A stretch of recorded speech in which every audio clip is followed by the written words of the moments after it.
Example నాది left take off అనుకుందాం. Left take off నేను ఎక్కడి దాకా వచ్చేసాను, ఇంకా కథం ఇదంతా అయిపోయింది. ఇప్పుడు ఓన్లీ టేకప్ కొట్టడమే నా పని. నేను ఇప్పుడు లెఫ్ట్ టేకప్ కొట్టా.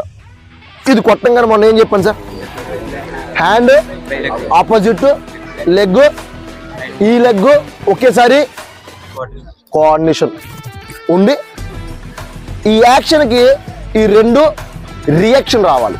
ఇది చాలా ఇంపార్టెంట్ పాయింట్. ఒకవేళ కానీ ఇట్లా రియాక్షన్ రాలేదనుకో ఖచ్చితంగా నీ బాడీలో స్పీడ్ కిల్ అయిపోతుంది. అది రాకూడదంటే నువ్వు ఇది నేర్చుకోవాలి. చాలా మంది లాంగ్ జంప్ పెరగాలంటే వచ్చేసి ఒక 10 జంపులు 15 జంపులు దూకుతున్నారు. అది కరెక్ట్ కాదు సార్. ఇక్కడ 3 step jump, 5 step jump, 7 step jump అని ఉంటుంది. ఫస్ట్ ఆఫ్ ఆల్ నీ బాడీలో ఉన్న స్పీడ్ని, స్ట్రెంగ్త్ని, పవర్ని కూడా ఈ 3 స్టెప్పుల్లోని నువ్వు చూపించాలి. సో 3 స్టెప్పులు ఏంటి సార్? 3 స్టెప్పులు అంటే ఏంటి సార్? 3 స్టెప్పులు ఏంటంటే ఇప్పుడు నీ take off leg, left leg,